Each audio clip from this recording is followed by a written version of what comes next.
Today is United Nations World Population Day, and it has been 25 years since 179 countries convened in Cairo at the International Conference on Population and Development. Now, many of the countries made commitments relating to population and development issues, and this while South Africa was observing its first democratically held elections. And although South Africa has made strides, the UN says that our country is still grappling with issues of gender-based violence and deficits in service quality. The United Nations Fund for Population Activities has termed some of these issues unfinished business. So for more on this, we joined from our Cape Town studios by UNFPA Representative Beatrice Mutali. Thanks so much for your time this morning. Thank you for having me. Good morning. Ms. Mutali, if we could perhaps start by just explaining exactly what is meant when the UN says that South Africa has some unfinished business in terms of our population. Thank you, and that's a very good question. South Africa, as you rightfully said, has unfinished business, and that's the message we have today. When we look back to 1994, when we had the landmark conference on landmark conference on population and development, we look at the progress made, and we do acknowledge that South Africa has made significant progress. When we look at issues of maternal health, we have seen a drop in the number of mothers dying during childbirth. We've also seen an improvement in women accessing family planning services. However, we say there's unfinished business because if we start with maternal health, for example, we find that we still have on average 138 mothers dying during childbirth for every 100,000 births. So while progress has been made, we still have to get to a point where we get to zero, where we have zero number of mothers dying during childbirth. When we look at family planning, for example, South Africa has made progress. Before 1994, we had 14% of women wanting family planning, accessing it, 14%. Now we have an average of 57%, which is progress. It's close to the global average of about 65%.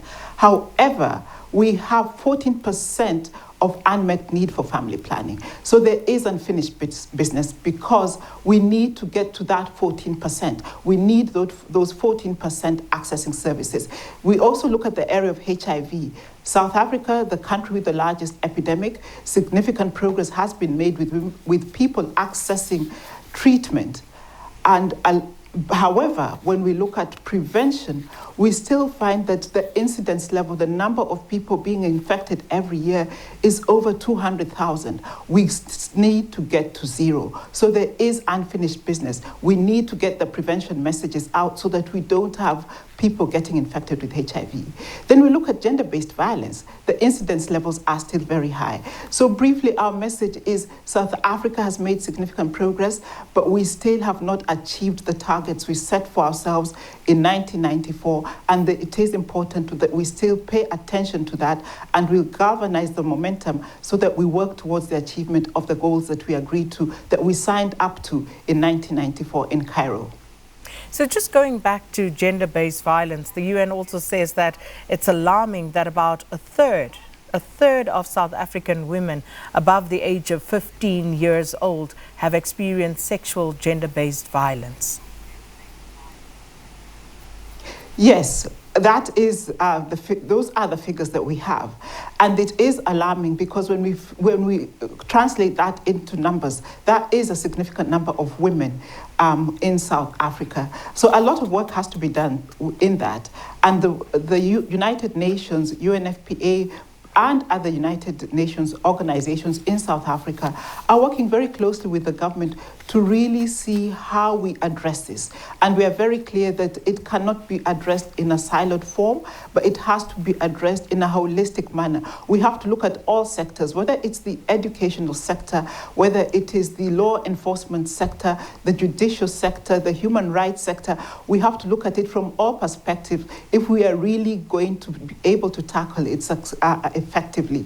So what is important is really the recognition that this is an issue from the highest office We do recall at the end of last year that we had that gender summit, and the president took the lead in that and has actually is setting up an office in his office that will take this forward. The United Nations is supporting that. UNFPA is one of the agencies working with the government in that, and we are really pleased that that has come to the forefront, and we'll be working closely to really look at how we make a difference and monitor the difference over the next few years.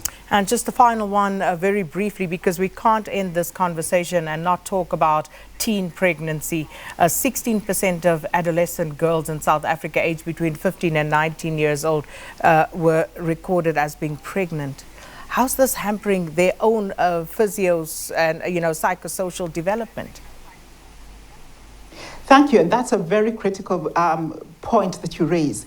The issue of teenage pregnancy is concerning, because when we have 16% of young girls aged between 15 and 19 getting pregnant, that clearly interferes with the opportunities, the potential they have to really optimize their future and become productive members of the society. Many of them end up dropping out of school. But apart from dropping out of school, many of them also resort to unsafe abortions, and we know where that leads to. Some may end up losing their lives. We also have, in the process, many of them getting infected with sexually transmitted infections, including HIV and AIDS. So it's really a key message for us, particularly on this day, that we really need to do a lot more in ensuring that young girls of reproductive age really need to get the information they need to make informed choices. They need to know what are the risks they're taking and the impact that that will have on their lives. And it's not only the young girls, the parents, their teachers, the society really needs to know, so that we all work together to ensure that we really give the young girls the life skills that they need to make sure that they will take the decisions that will ensure that they are able to optimize their future. This is their opportunity. If they are able to complete their schools, then it makes a world of difference in the future that they have. So we will be really looking at that as one of the areas that we need to work with government in tackling and taking forward. Well, thank you so much for your time this morning, UNFPA Representative Beatrice Mutali, for chatting to us about UN World Population Day.